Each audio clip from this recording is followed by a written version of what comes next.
Greetings and welcome to Politics in America, streaming live on Streets 989 Atlanta TV, a platinum media network. I'm your host, the First Lady, Minister Jazzy. We are the number one stream sharing the lives of extraordinary leaders through true life experiences. Today, we welcome to our studio a proven leader, an Albany, Georgia native, City of Albany Mayor Candidate for 2023, Albany State Professor, former Albany City Commissioner, veteran, entrepreneur, and community leader, Reverend Henry Mathis. Let's welcome him to the studio. Hi, how are you? I'm doing great, Jazz. How are you today? I'm doing good, Henry. Thank you so much for joining us today to share a little bit about your campaign philosophy. Let's get started. Briefly share with the audience a little bit about who you are and why you are the best candidate for the mayor in 2023 November election. Well, first of all, Jazz, thank you very much. And it's a pleasure to be on with you and the audience today.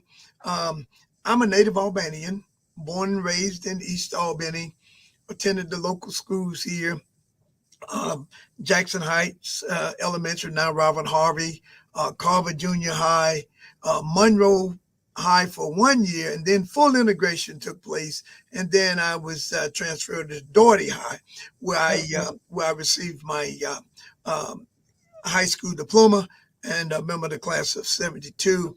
I left there, went to the military, and at that time you could do 2 years and 4 years in reserve. I did 2 years active duty. I came back. I enrolled at Albany State College at the time, and I began to study history and political science.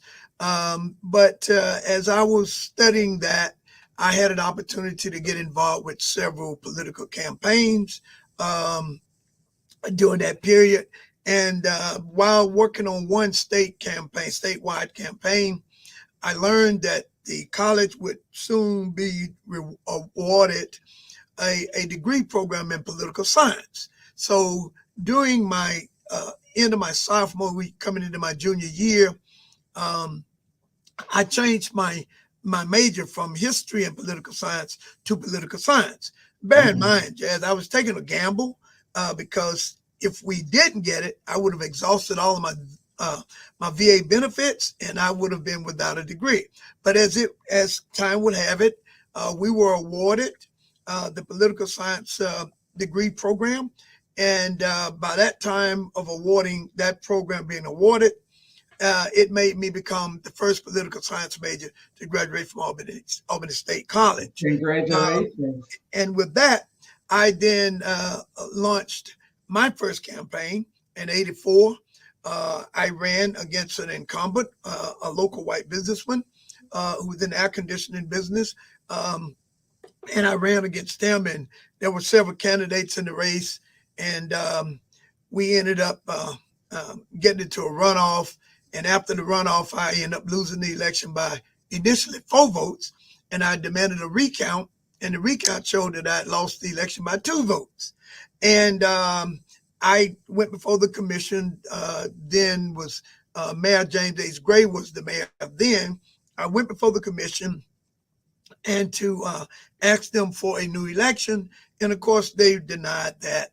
And then I sought after legal advice to get some legal consulting with it, and couldn't get an attorney in Albany. So I went to Atlanta and brought in a young guy who was just out of law school.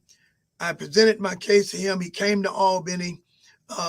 And we challenged the case in the courts, and in Doherty County Superior Court, we won. The mayor and Joe Whittington, the candidate that I was running against, appealed it to the Miller District Court in Americas, and we won. And then they appealed it to the Georgia Supreme Court, and at the Georgia Supreme Court, we won. And the Chief Justice wrote the opinion in my favor, called for a new election the summer of '86. Bear in mind, we started in '84. So he called. Okay, well, let's talk about what makes you the best candidate for this campaign. Let's focus on this campaign. We Okay. know you have a long history Yeah. of political influences and interests in the city of Albany. You've been in the political arena for a long time, but let's tell the audience why you are the best candidate this year, 2023, because you Well, ran also in 2019. yes. Well, I'm the best candidate. One, because I love the city of Albany. I love this city. Uh, Two, I'm qualified to be the mayor of this city. I bring more than 38 years or so of government experience, and I hold a degree in political science. I hold a master's in public administration, and I hold a master's degree in criminal justice. And I have a visionary plan for the city of Albany. For too long, we've not had visionary leadership. That's why we're in the position we're in today. And I have a vision, not only for downtown, but for the city as a whole, so that we can make the city. What is that vision? The Share with vision, us. the vision, it takes on a three-legged stool, if you will. First of all, we have to have the city safe. Without the city being safe or being perceived to be safe, that's a problem. And that hurts us economically. But once we make the city safe, and I will go into the plan of how we plan to do that, then we can work with economic development. And with economic development, then we transfer over into community development. We have to clean up the communities. We have to make the city safe, and then we can recruit jobs that will pay a livable wage. Today, we have 40% poverty in Albany, Georgia, and we can do better than that. We can Well, recruit. you also have more than 70% Black residents, and you've ran for mayor before. So, what will draw the audience and the people out to vote for you this year? Well, What is it going to take for the well, people to really get involved and support your campaign? Because we know you're qualified, but what is the numbers going to reflect? well. I think this time this race, as opposed to 2019, we have a different scenario. We had an incumbent African American female in 2019, as well as 6 candidates that were I running. understand what And was going on in 2019. so, I'm familiar with that, but I want to focus this time on what is it going to take to get the people in the city of Albany out to support you, who is very qualified for the position. Should have been the mayor in 2019. well, I think what's going to bring them out now is the message, the visionary message that I'm presenting, uh, which will resonate with the people. And we've enlarged the tent. We have youth involved in this election as opposed to the last election. I have youth that are saying, I've never voted, Mr. Mathis, but this time I'm voting. So we've enlarged the tent of the voting age population because they are the ones who have been lukewarm about politics, but now that they're engaging, even my students at the university are engaging now in the political Awesome. arena. So we're Awesome. engaging the students, we're engaging the seniors, and we're engaging those in the middle class. So we are trying to make enlarge the camp, enlarge the tent, so that these people who've not been participating in government will now begin to. And when I get to hearing people say, I'm going to start attending the city commissioners meeting, I'm going to get involved. Now, I'm going to get off the sideline. I want to know what's going on. I want my voice to be heard. That's a different than we've heard in this city over the last 40 years. Well, Henry, when we look back, there has been several opportunities to have a progressive leader in the city of Albany. Mhm. But when it comes down to the actual voting, there always seems to be an issue. Well, I think that what you're speaking of, Jazz, is voter apathy. And that's one thing that I deal with at the university level when I'm teaching, that voter apathy is the result of electing leaders who will come to you and tell you everything that you want to hear. But the Make minute they get promises. in office, they abandon that agenda and nothing happens. So I can understand the voter apathy, because when you look at voting for a candidate, you want to get a return on your investment. And what is your investment? Your investment is your vote. And when you vote for that candidate, you're looking for that candidate to do things that's going to improve the neighborhoods, improve the city, and improve the quality of life of the people. So when you have elected officials who are elected and does not perform their job, that brings on that apathy. And people say, well, I'm not going to vote for them. They're not going to do anything anyway. They never do anything. So when we get elected this time, we're going to show them how government is supposed to be ran and how they Let's benefit talk from about government. government. Let's Yes. talk a little bit about government.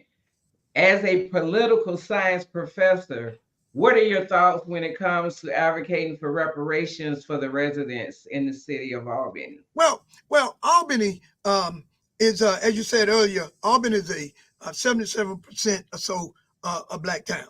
So we don't have to make any excuses when we make policies that's going to affect that portion of the community. They are the majority.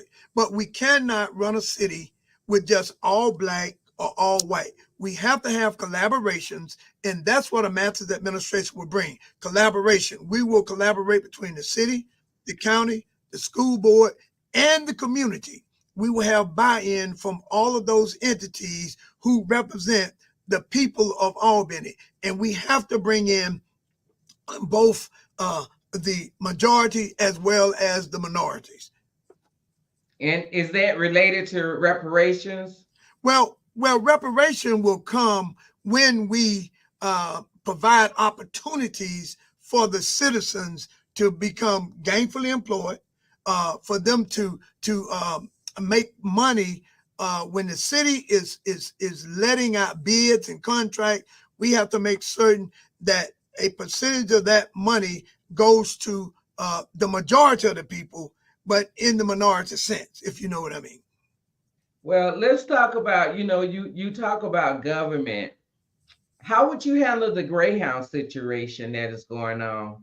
Well, what I'll do there is simply because I'm an outsider and hadn't been in privy to any discussion between the city of Albany and Greyhound. But one thing I will do is first order of business would to be I would meet with Greyhound. I would meet with the Greyhound executive, see what their business plan is. I've heard what it is. I've heard some say this, some say that, but I would personally meet with Greyhound and look at how we can provide that service with Greyhound through the transportation center. Now, there are some venues in town that doesn't make money, but they draw money. They draw people in. And Greyhound is, I like to say, it's similar to our civic center. Our civic center doesn't make money, but it brings people into Albany that will spend money on gas, hotel, motel, shopping, etc. So I will meet with Greyhound, and we will try and compromise and come up with a workable solution so that we can have the people in the transportation center. For them to be in East Albany, yeah, I love that. But it is too far removed from the central location, downtown Albany. What are your thoughts on the local government? Well, I think that from the city perspective, and I'm talking on the city, of course, you got the school board, you got three different governments in Albany, the school board and the county. But from the city's perspective, I think that we can provide services much better. I think that we can provide the kind of services that will inspire city employees to want to come to work. I think we can provide the kind of services where industry and business will look to come to Albany. And we have to be very frugal with the taxpayers' money. We have to make certain that we're not doing wasteful spending, and we have to make sure that we're not top heavy. And we know what the job pays going in. We cannot get leaders in there who would be willing, like this incumbent mayor, who would give a 6% pay raise to employees who work 40 hours a week, or 15% to public safety people, and then he votes himself a 40% pay increase from $25,000 to $35,000. We know what the job pays, and we have to accept that going in, being part-time. So when we got a mayor making more money than a 40-hour-a-week employee, that is a problem. So we have to address the fiscal management of the city, as well as providing good quality services to the customers.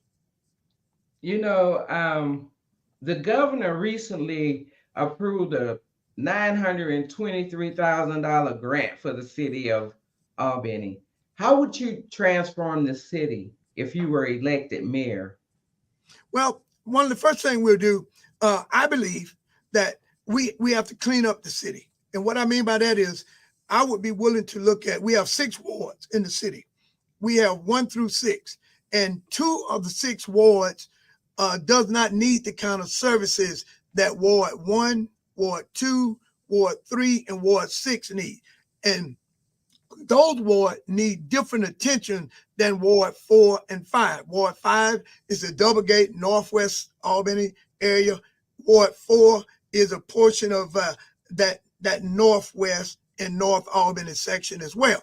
Those areas doesn't need the kind of attention that Ward 1, Ward 2, Ward 3, and Ward 6 need. So what we would do is send code enforcement, we would send community development into those 4 wards and get them to bring back a comprehensive report prioritizing which ward is worse, and then we would throw the full weight of city services into that ward and then move to the next ward, and then the next one, and then the next one. We clean up the ward. I think a clean community breeds for clean minds, and we can ill afford to have young kids growing up with slum and black next door to them. So we have to clean up the city. Once we get the city cleaned up, in addition to while we're doing that, we have to be working to make the city safe. And we do have a plan to make the city safe. At Atlanta, I think it's the starting salary, I believe, for officers is like $61,000. But we have a radical proposal that we're going to present in hiring officers here. Some people say, well, police don't make it safe. Police helps to make a community safe, because we will require the policemen to live in the community in which they serve. We don't want them living 40 miles away and coming in there to serve, because at the end of that work shift, they go back 40 miles away. We want the officers to live in here so they can know their neighbors, and the neighbors can get to know the police officers. They see them cutting the grass, they see them taking out the trash, and so forth. So cleaning up the community, bringing in and making the city safe, and then going after economic development. You're right. The governor has been very aggressive in putting funding out, especially economic development. He has put jobs all over Georgia, but Dougherty County has been lacking. We have to communicate with the governor, regardless of what party he's a member of or what affiliation he's a member of. He is the governor of Georgia. And today, as we speak, there's little conversation being had with the governor. We have to talk with the governor. I've gone as far as talking with the local delegation, with whom we have 4. Representative Gerald Green, who's a senior member of the delegation, and he's a Republican. Representative Bia Yerta. Let's stay focused on your campaign. Yeah. So let me ask this question: how can you get more people in the city of Albany involved in campaigning and working to make your campaign this year a reality and put you in that office of mayor? Well, we've expanded as I said again, we've expanded the tent. I've met with members of the Hispanic community. I met with members of the Pakistani community. I met with members of the African American community. I met with members of the white community, and I met with members of the African community. So I have been out working the various groups, and we've gotten volunteers to come in from each of those groups, and we're asking those individuals to go back to their respective communities and put the word out and talk about an election of Henry Mathis to the office of mayor. Awesome. What is one thing that your constituents are most concerned with when you are campaigning or debating?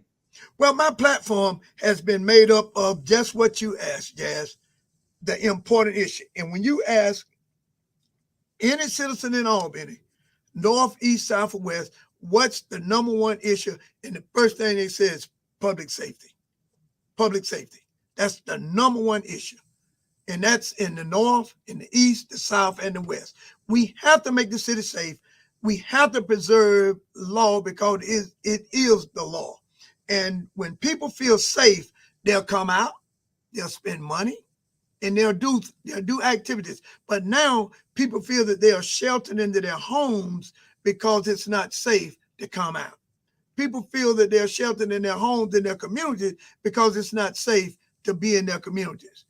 So we have to make the city safe. So public safety has been a number one issue. What is another issue besides Well, public safety? We all know we want to be safe. yeah. Well, another issue, and that goes hand in hand with public safety, is economic development. Because when we're looking to recruit industry and industry leaders to come in, there are basically two questions or three questions that they want to know, and that is: one, is the city safe? Two, what's the school system like? Three, what activities do you have for my wife and my kid, recreational or the arts? And fourth, that should be at the head, will be, are there a good church that I can attend? That's great. I want to, thank you for your service as a veteran. I know you're also a post officer. You do a lot of things in the community. You're a reverend. Can you share with us a little bit about that aspect of your life before we say goodbye? Yeah, well, I've been preaching for some 25 years now, and I like preaching to the people. I go to where the fish are. I don't toil where there's no fish. I go out into the deep. I'm in the deep with the people. Where the fish are, that's where I'm at. So I love spreading the gospel. As a matter of fact, Amen. Because that's you where mentioned that I'm at. Yes. I just attended a baptism Sunday of a young man that hangs out in the Harlem area, because I'm down there all the time talking and meeting with the people. And he gave his life over to the Lord 2 weeks ago, and he was baptized Sunday. And I got video of him going in the water, and I just sent it to him the other day, and he couldn't do nothing but smile. So I like the preaching. As far as the service, Post 512, American Legion Post 512 service officer, I have the opportunity to meet with veterans family members, whether they be a wife or a spouse or a child. I meet with them. I help guide them and navigate them through the Veteran Administration system if they're having problems. And when we lose a buddy, my job is to make contact with the family, see what the family needs from the Legion, from the post and the post commander, Commander Eatrice Smith, see what they need, and we provide that for them. We have a buddy that we're going to bury tomorrow, and we'll be a part of that. So the clergy, I do. The service as a political, as a service officer for American Legion Post 512, I work that as well, and I enjoy doing both. And then on the spare time that I do have, I try and get to the golf course and play a little golf. Awesome. Awesome. Well, we wish you continued success in your life and on your journey to becoming the next mayor. We'll definitely be, staying vigilant and praying and hoping that, this time God will bring about a change and bring leadership that is so needed for the city of Albany. I love my hometown, and that is why it is important for me to do these type of interviews at this time when we need all residents to get involved and come out and support the leaders that we know can be effective and bring some changes to the city of Albany. I read an article recently. You were talking to the Albany Herald about some of the things that you would like to do in the future. Can you share a little bit about what you would like to see happen in the downtown area of Albany? Yeah, well, downtown, I like to see. We have to first of all take a comprehensive approach to it. Downtown, we have a university here in the city, and Albany State brings in about $300+ million annually, but we only see signs that Albany State is here during homecoming. So what we want to do with Albany State is enlarge the footprint. We want to look at the potential of bringing residential living downtown. So why do you bring residential living downtown? If you bring living downtown, that will drive other economic development, retail, restaurants, pubs, pizzerias, hotels. So if we can bring that in along with retail and parking, and then here's a good thing. We are a river city. We're a river city. We have the Flint River. Now, from a historical standpoint, the Flint River was used to send supplies to the Confederacy during the Civil War. But now the river is not used for anything.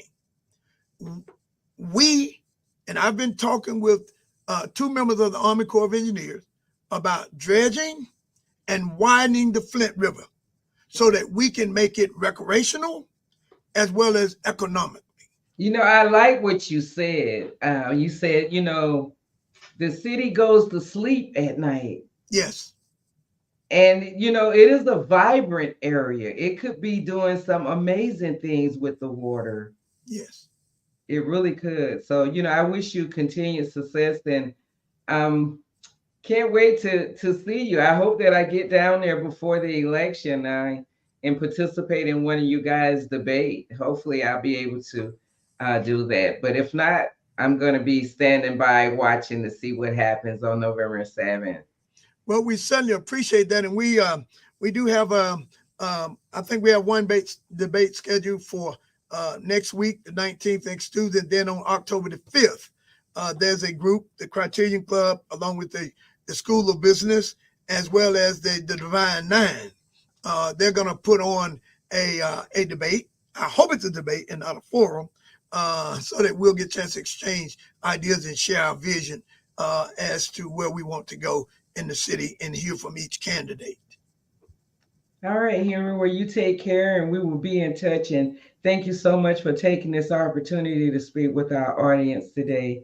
We're going to be back in touch with you. Until then, continue to keep God first in your life. We certainly will. And thank you, and God bless. Bless you. And we love you. Get out to vote in Albany. Please go out and vote in Albany, please. Yes. Take care. All right, guys, that was Henry Mathis. He stopped by to share his campaign philosophies with us today here on STREETZ989 Atlanta. I am your host, the First Lady, Minister Jazzy. We are covering Politics in America 2023, the city of Albany, Georgia mayor candidates. We will have one more candidate coming on next week. So guys, make sure that you stream us and stream us afterwards. That's fine. Until then, continue to keep God first in your life. I'm your host, the First Lady. One love. I'm out. I got Albany, Georgia on my mind as I pass away the time while sitting at the Flint. I know I've been heaven sent to Albany, Georgia.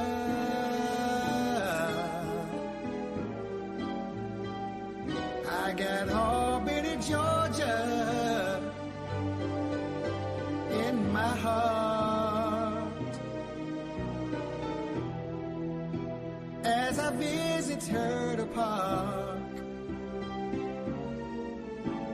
with daughter, wife, and son, we'll view the Flint River Aquarium in Albany, Georgia.